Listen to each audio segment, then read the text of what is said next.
Well, hi there, Internet. My name's Court. You've got courtside seats for my review of Bohemian Rhapsody. Let's do it.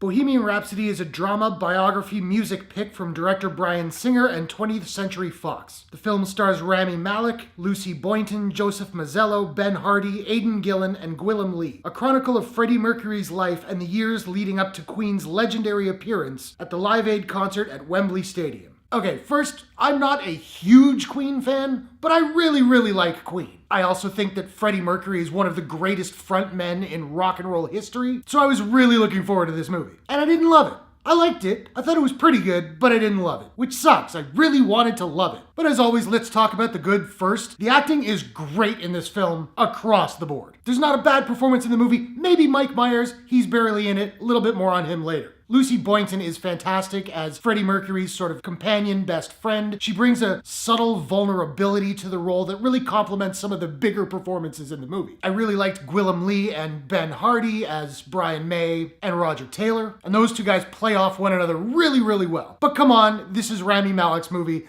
Let's talk about him. Rami Malek is unbelievably good in this film. He is Freddie Mercury. Yeah, you can still see that it's Rami Malek because he's got a very distinctive face, but he inhabits Freddie Mercury so well that you really do kind of forget that you're watching a biopic. He's got the speaking voice down. I don't think he did any singing in the movie. I think it's all actually Freddie. But he's got the speaking voice down, but it's not really that. It's more his physicality. It's his mannerisms and the way he struts and dances and gesticulates on stage. It's just perfect. And the Live Aid sequence towards the end of the movie is spectacular. They did a brilliant job of recreating the original performance, and it totally rocks. I absolutely felt like I was in the crowd. In fact, they closed their set with We Are the Champions, and when it ended, my hands instinctively went to clap, and I had to remind myself not to do that because I was in a movie. And the only issue with the Live Aid sequence, the Wembley Stadium sequence, is the crowd looks pretty CGI. I don't think this movie had a huge budget, so you can kind of tell when you're looking at the crowd from the stage.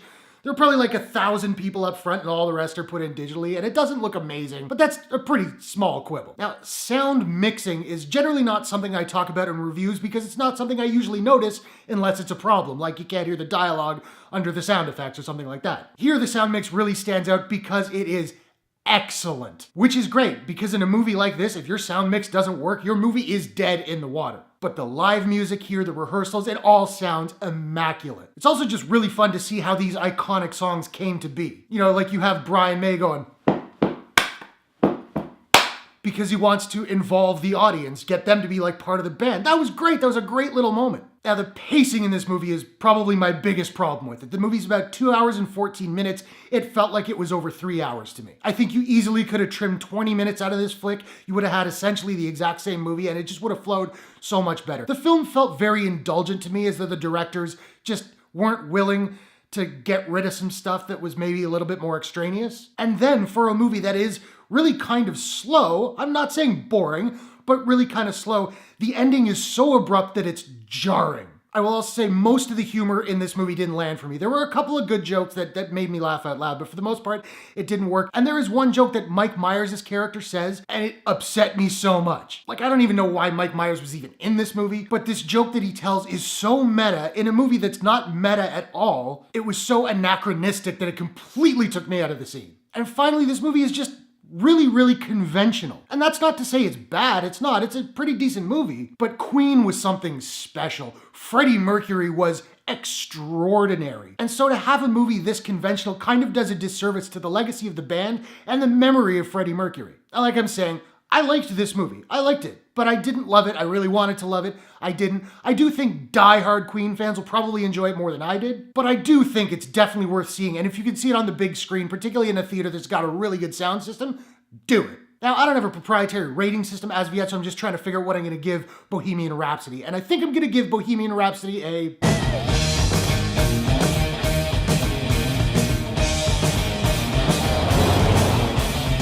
out of 10. So now I want to know, are you looking forward to Bohemian Rhapsody? What is your favorite Queen song of all time? For me, I think I have to go with Who Wants to Live Forever. It's like the saddest song of all time. Whatever your thoughts, hit the comments below. Let's discuss. If you enjoyed this review, please smash that like button and give it a share if you really enjoyed it. And hey, why not take a second, do me a favor, click subscribe and ring that bell to subscribe to my channel for more movie reviews, entertainment news, trailer reactions, all that good stuff. Thanks very much for watching. I'll see you guys in the next one. Take care.